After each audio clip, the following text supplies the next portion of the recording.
सुप्रभात बच्चों। आज फिर हम जो है मिठाई वाले पार्ट 5 पढ़ेंगे। मिठाई वाला पार्ट 1 में हम जो है पूरा कहानी के बारे में पढ़े जाने, शब्दार्थ पाठ से जाने। आज जो है पार्ट 2 में हम प्रश्न उत्तर करेंगे। कहानी से जो है ये आपके 8 प्रश्न दिए हुए हैं, इनके उत्तर आप किस प्रकार लिखेंगे इसके बारे में हम आज जो है वीडियो 2 में इसके बारे में हम चर्चा करेंगे। चलिए, प्रश्न नंबर 1, मिठाई वाला अलग अलग चीजें क्यों बेचता था और वह महीनों बाद क्यों आता था? प्रश्न क्या है आपका? मिठाई वाला जो है अलग अलग चीजें क्यों बेचता था और वो महीने बाद क्यों आता था?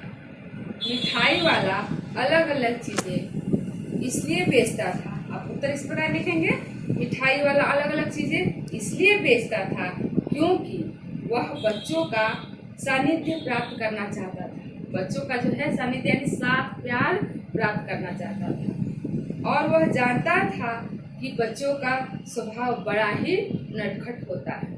बच्चों का स्वभाव नटखट होता है, वो जानता था। वे कभी भी किसी भी एक वस्तु पर नहीं रह सकते हैं। वो जानता था कि बच्चे जो है बहुत देर तक एक किसी चीज वस्तु खिलौने पर नहीं रह सकते हैं।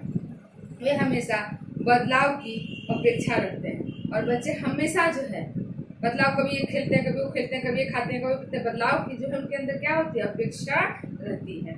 मिठाई वाला जो है हमेशा उनकी भावनाओं को समझता था, उनकी इच्छा को जानता था, इसलिए उसी प्रकार वो अलग अलग चीजें जो है बेचने के लिए लेकर के आता था। मिठाई वाला के महीनों बाद आने का मूल कारण यही था।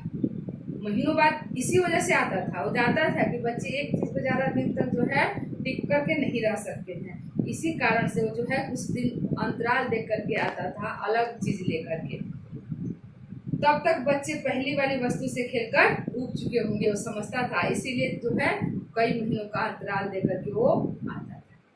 प्रश्न नंबर 2 है, मिठाई वाले में वे कौन से गुण थे जिनकी वजह से बच्चे तो बच्चे बड़े भी उसकी ओर खींचे चले आते थे? एक ऐसा कौन सा गुण था मिठाई वाले के अंदर कि बच्चे तो बच्चे बड़े भी उसके अंदर खींचे चले आ रहे थे?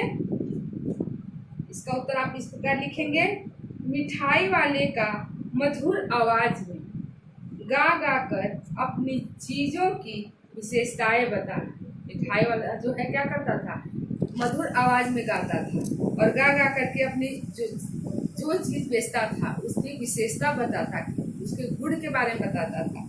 बच्चों की मनपसंद चीजें लाना, कम दामों में बेचना, बच्चों से अपनत्व दर्शाना आदि ऐसी विशेषताएं थी कि बच्चे जो है उसके तरफ खींचे चले आते थे और बच्चों के साथ साथ बड़े लोग भी जो है उसके अपनेपन की भावना से उसके तरफ खींचे चले आते थे। यही कारण था कि जो है बच्चों को अपने मधुर आवाज में गा गा करके बताता था, अपनी चीज़ों के बारे में, उनकी विशेषताओं के बारे में बताता था और कम पैसे में बेचता था। ऐसा हम लोग के साथ भी होता है कि कम पैसे में जो चीज़ मिलता है उसकी तरफ हमारा ध्यान आकर्षित हो जाता है, हम भी जो चीज़ देने के लिए जो उतावले हो जाते हैं।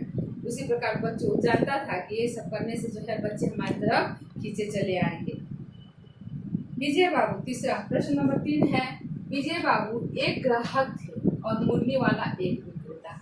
ग्राहक और विक्रेता आप समझते हैं ना, जो हम सामान खरीदते हैं तो हम ग्राहक हो गए और दुकान में जो बैठ के सामान को बेचते हैं क्या हो जाते हैं? विक्रेता हो जाते हैं सामान को बेचने वाले। तो विजय बाबू क्या थे? ग्राहक थे और मुरली वाला एक विक्रेता था।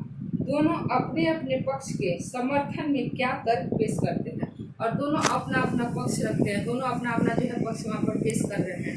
अब उस तर्क में आप जो है किस प्रकार समर्थन करेंगे? देखिए, विजय बाबू एक ग्राहक थे, मुरली वाला एक विक्रेता, दोनों में मोल भाव के लिए अपने अपने तर्क दिए। और किसके लिए वो लोग अपने अपने तर्क दे रहे हैं? मोल भाव करने के लिए। कुछ सामान खरीदने से पहले हम उसका दाम पूछते हैं और एक बार जरूर बोलते हैं कि नहीं, इतने में नहीं, आप इतने में दीजिए, ये बहुत ज्यादा आप बोल रहे हैं, थोड़ा कम करके दीजिए। उसी प्रकार यहाँ पर विजय बाबू क्या कर रहे हैं? मुरली वाले के साथ मोल भाव कर रहे हैं। विजय बाबू ने कहा, फेरी वाले की झूठ बोलने की आदत होती है, देते हैं सभी के दो पैसे में, पर एहसान का बोझ मेरे ऊपर लाद है। अब पीजे बाबू क्या बोल रहे हैं मुरली वाले से कि जो है सभी जितने भी विक्रेता होते हैं देते अलग दाम में है, लेकिन ज़्यादा बोलते हैं और हमारे पर जैसा एहसान जता रहे हो कि जैसे तुम हमको सस्ता दे रहे हो। ऐसा नहीं होता है। ऐसे जो है उनकी आदत ही होती है झूठ बोलने की, जितने भी विक्रेता होते हैं। इसके विपरीत मुरली वाले ने अपना तर्क क्या प्रस्तुत किया। ये तो विजय बाबू अपना तर्क प्रस्तुत कर दिए ग्राहक बन करके, और मुरली वाला जो है क्या तर्क प्रस्तुत करता है, कहता है ग्राहक को लगभग लागत का क्या होता है पता नहीं होता है। दुकानदार चाहे हानि उठाकर वस्तु क्यों न बेचे, पर ग्राहक यही समझते हैं कि दुकानदार उन्हें लूट रहे हैं। और यहाँ पर मुरली वाला क्या तर्क दे रहा है कि जो ग्राहक है उससे नहीं मालूम है कि इसकी लागत कितनी है, कितने में हम खरीद करके ले आए हैं, लेकिन ग्राहक को हमेशा यही लगता है कि हम जो है उन्हें लूट रहे हैं, उनसे जो है ज़्यादा मूल्य ले रहे हैं। प्रश्न नंबर 4 है, खिलौने वाले के आने पर बच्चों की क्या प्रतिक्रिया होती थी। खिलौने वाले जब आता था तो उसके आने पर बच्चों की क्या प्रतिक्रिया होती थी। खिलौने वाले के आने पर बच्चे जो है खुशी से झूम उठते थे। उनकी प्रतिक्रिया ये होती थी ना, जैसे खिलौने वाला आता था उस नगर में, बच्चे जो है खुशी से झूम उठते थे, वे बहुत ही प्रसन्न हो जाते थे और खिलौने लेने के लिए मेरे आगे पीछे घूमने लगते थे और जो है प्रसन्न मुद्रा में प्रसन्न चित्त होकर के खुशी उनके चेहरे पर दिखाई देती थी और उस प्रकार वो मेरा स्वागत करने लगते थे। जैसे कोई बहुत खुश होकर के किसी के आने पर जो है अपनी प्रसन्नता दिखाता है, बिल्कुल उसी प्रकार बच्चे जो है खुश होकर के और हमारा स्वागत करने लगते थे। तथा वे सभी अपने अपने माता पिता से पैसे लेकर खुशी पूर्वक खिलौने खरीदते थे। यही प्रतिक्रिया होती थी ना, खिलौने वाले को देख करके बच्चों का प्रसन्न हो जाते थे और अपने अपने घर भी जा करके अपने माता पिता से पैसे लेकर के आकर के खिलौने खरीदते थे। प्रश्न नंबर 5 है, रोहिणी को मुरली वाले के स्वर से खिलौने वाला का स्मरण क्यों हो आया। रोहिणी को मुरली वाले के स्वर से खिलौने वाले का स्मरण क्यों हो आया। इसलिए हो आया क्योंकि खिलौने वाला जो था वो इसी तरह की जो है आवाज निकालता था और जानी पहचानी आवाज उस समय जो है रोहिणी को लग रही थी। खिलौने वाला भी इसी प्रकार मधुर स्वर में गाकर खिलौना बेचा करता था। जिस प्रकार मुरली वाला बेच रहा उसी प्रकार खिलौने वाला भी बेचा करता था। क्योंकि मुरली वाला, खिलौने वाला एवं मिठाई वाला तीनों एक ही व्यक्ति थे। रोहिणी इसीलिए जो है रोहिणी को उसका स्मरण हुआ आया कि ये जो मुरली बेच रहा है इसकी आवाज बिल्कुल खिलौने वाली की आवाज एक जैसी ही लग रही है और एक जैसे ही थे चूंकि, लेकिन उस समय रोहिणी को ऐसा ही लग रहा है कि जो खिलौने वाला बेचता था इसी प्रकार वो भी गा करके ही बेचता था। प्रश्न नंबर 6 है, किसकी बात सुनकर मिठाई वाला भावुक हो गया था। किसकी बात सुनकर के मिठाई वाला जो है भावुक हो गया था। उसने इन व्यवसायों को अपनाने का कारण क्या बताया। ये व्यवसाय जो था मिठाई बेचना, खिलौने बेचना, मुरली बेचना, इसको किन कारणों से वो अपनाया था। इसका उत्तर आप इस प्रकार लिखेंगे, रोहिणी वाला मिठाई वाला रोहिणी की बात सुनकर भावुक हो गया। मिठाई वाला जो है इसकी बात सुनकर के भावुक हुआ था, रोहिणी की बात सुनकर। आपदा में अपना सब कुछ गवा देने के उपरांत मिठाई वाला दुखी तो होता है, परंतु वह पुनः अपने आप को संभाल लेता है। एक आपदा जो है आई जिसमें उसका सब कुछ जो है नुकसान हो गया, सब कुछ नष्ट हो गया, परिवार धन संपत्ति सब नष्ट हो गया, लेकिन वह अपने आप को उस आपदा से क्या कर लेता है, संभाल लेता है, बचा लेता है, पुनः अपने आप को जो है संभाल लेता है। वह बच्चों के बीच में जीना और मरना चाहता है, अपने आप को संभाल लेता है। उसके बच्चे उस आपदा में खत्म हो गए, उसकी पत्नी खत्म हो गई, लेकिन इन बच्चों के बीच में आकर के वो अपने आप को क्या कर रहा है, खुश रख रहा है। इन बच्चों में अपने बच्चों को खोज रहा है और इन बच्चों के बीच में ही वो रहना चाहता है और इन बच्चों के बीच में वो मरना चाहता है। इसलिए वह कभी मुरली तो कभी खिलौने बेचने बच्चों के बीच आता जाता रहता है। इसीलिए इन बच्चों के लिए ही वो क्या करता था, इन बच्चों के बीच में हमेशा आना जाना लगा रहे। इसीलिए कभी मूली, कभी खिलौने और कभी मिठाई बेचने वो बच्चों के पास आया जाया करता था। इन्हीं कारणों से वो जो है इन व्यवसायों को अपनाया था। यही कारण था ये व्यवसाय जो है अपनाने का। प्रश्न नंबर 7 है,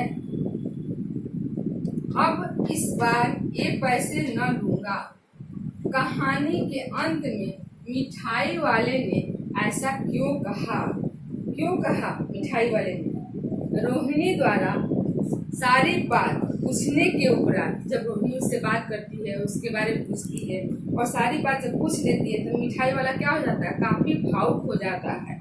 वह रोहिणी के दोनों बच्चों में अपने बच्चों का रूप देखता है और इतना भावुक हो जाता है कि रोहिणी के दोनों बच्चे थे उनमें अपने बच्चों को देखता है। दोनों बच्चों में अपने बच्चों का रूप जो है वो देखने लगता है। अपना दर्द सुनाने के बाद वो बहुत ही आत्मविहल हो उठता है और अपनी जो है पूरी व्यथा उनको सुना देता है। उसके बाद जो है आत्मविहल हो जाता है, इसलिए वो रोहिणी से पैसे नहीं लेता है। इसी कारण से रोहिणी से उस मिठाई का पैसा नहीं लिया।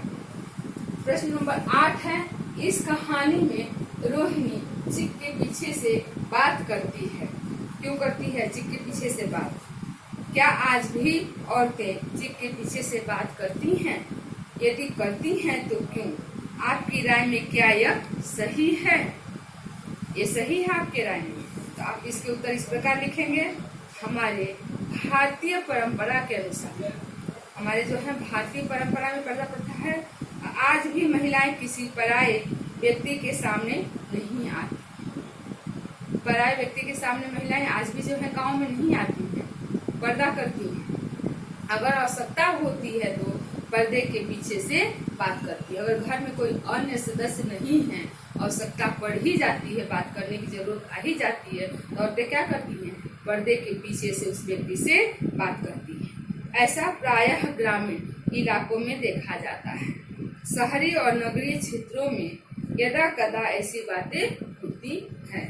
ऐसा जो है पर्दा प्रथा ज्यादा जो है पर्दे के पीछे से बात करने की प्रथा जो है ज्यादा जो है ग्रामीण इलाकों में ही देखने के लिए मिलती है। शहरों में यदा कदा कहीं एक दो लोग जो है ऐसे दिख जाते हैं, नहीं तो शहर में जो है की संख्या कम होती है। इस प्रकार आप जो है ये आपको प्रश्नों के उत्तर लिखेंगे।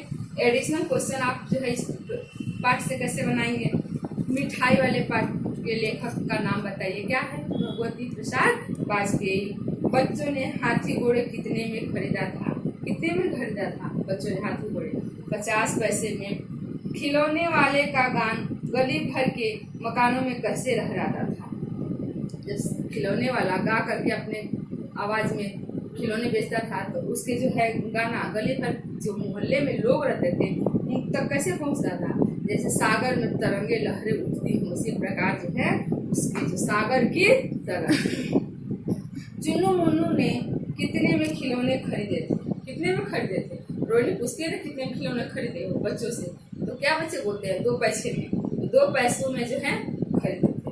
रोहिणी को मुरली वाले के स्वर से किसका स्मरण हो आया? जब रोहिणी जो है मुरली वाला गा करके बेचता तो किसके बारे में सोचते हैं? किसकी याद आ जाती है? खिलौने वाले फेरी वाले का याद आ जाता है। रोहिणी ने मुरली वाले की बातें सुनकर क्या महसूस किया? मुरली वाले जब अपने बारे में बताने लगा तो रोहिणी क्या महसूस करने लगी? ऐसा स्नेही फेरी वाला पहले नहीं देखा। इतनी स्नेह के साथ अपने जो है सामानों को बेचता है, ऐसा फेरी वाला आज तक हमने नहीं देखा। चुन्नू मुन्नू कौन थे और कहाँ गए थे? चुन्नू मुन्नू थे वो कौन थे? चुन्नू मुन्नू रोहिणी के बच्चे थे और पार्क में खेलने गए थे। कहाँ गए थे? पार्क में खेलने गए थे। किसके बच्चे थे? रोहिणी के बच्चे थे। मुरली वाले का स्वर सुनकर रोहिणी के को क्या स्मरण हो आया? मुरली वाले का स्वर सुनकर के रोहिणी को खिलौने वाले का स्मरण हो आया। मिठाई वाले पहले क्या था? मिठाई वाले पहले जो क्या था? जब मिठाई खिलौना और मूर्ति बेचने से पहले क्या काम करता था? व्यापारी था, वो एक प्रतिष्ठित व्यापारी था। राय विजय बहादुर के बच्चों ने कौन सा खिलौना खरीदा? कौन सा खिलौना खरीदा था विजय बहादुर के बच्चों ने? हाथी और घोड़े। हाथी घोड़े खरीदे। इस प्रकार आप एडिशनल क्वेश्चन जो है बना करके लिखेंगे। ये 8 प्रश्न जो है आप लिख लीजिएगा, एडिशनल क्वेश्चन भी लिख लीजिएगा और लिख करके एक बार जो है मुझे भेज भी दे दीजिएगा ताकि मैं चेक कर लूँगी और इसे याद भी करना है आपको। ठीक है।